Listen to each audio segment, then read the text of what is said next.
Good morning. Welcome to Axe and Root Homestead.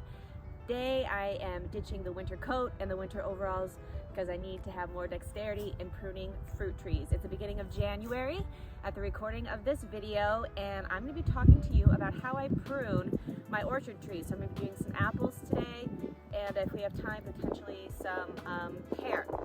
So when pruning, I'm not going to be talking about traditional shaping methods with central leaders, modified leaders, open base shape. If you're interested in shaping your trees, check out the latest season of the Homestead Education podcast. Mandy at Wild Oak Farms and myself did an episode on the Homestead Orchard, and we talk about those shapes and why you might want to shape your trees.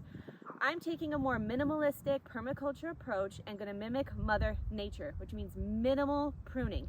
And I follow the old adage, if a cardinal can fly through the branches without hitting its wings on anything, it's just right.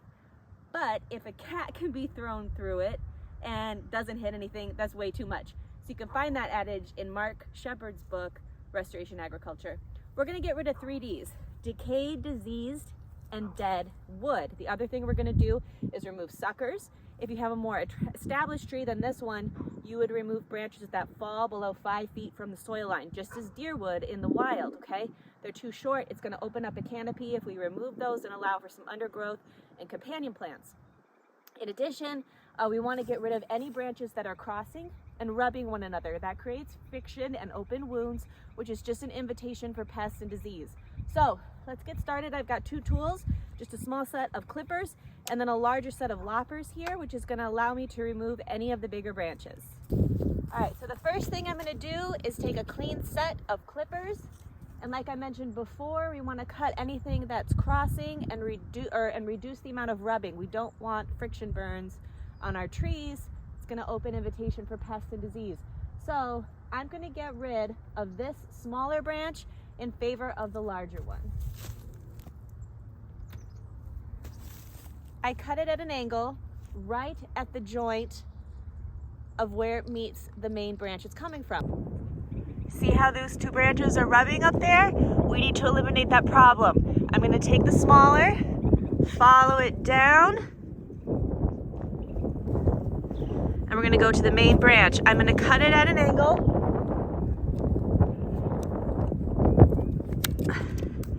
And clip it there. You'll see a nice open cut. We're going to tear away or cut away any open tears. This will seal itself nicely, has plenty of time to do so before bud set. You can see these little guys here shooting out low in proportion to the tree. I'm going to go ahead and clip that. And I'm going to take this one off too. We want a nice clean shape. Again, at an angle right up against the butt where it meets the main branch. I've got some damage down here. Looks like from a pest. We're going to go ahead and remove both of these. I may need the loppers for this. Yeah, let me go grab the loppers. I've noticed that I have this branch here. It's a low-lying branch. It would get trimmed eventually. Right now it's problematic because there's not a whole lot of space between this branch and this one. So within this season, they'll probably start rubbing together. In addition, it does offer a lot of newer growth. However, it's running into other growth. So really, this whole branch is a problem all the way through. I'm going to take it off. So this is going to require a set of the loppers.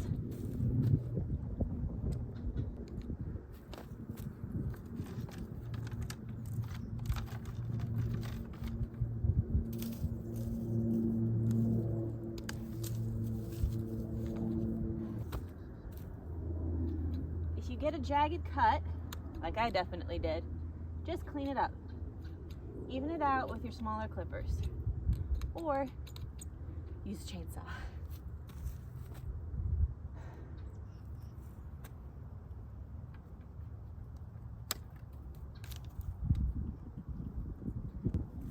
Much more open. The other reason we do this, not only are we trying to strengthen the tree, we're opening up the canopy. More sunlight is getting to the fruit within. Again, we're doing a minimalist approach. I only took off 1 main branch here and several smaller pieces, which could be used as scion wood for grafting into new apple trees. This is a Granny Smith here. I only need the 1, so I won't be doing that. However, she's healthy and she's ready to start a new growing season. So we did minimal clipping today. These pieces here could be used as scion wood for grafting. So what you could do is graft these on and create new apple trees. This is a Granny Smith here. I won't be doing that because I just need the one, but you can see we did minimal clipping and really opened up the canopy. All right, this is a much larger tree. In fact, this is probably the last year I'll be able to trim this without having an arborist come out to help me, which is what I do for our larger 100-year-old or more trees here on the farm. Again, 3Ds, suckers. I'm also looking to minimally open up the canopy. Anything that's crossing and rubbing is going to be eliminated. Let's get to work.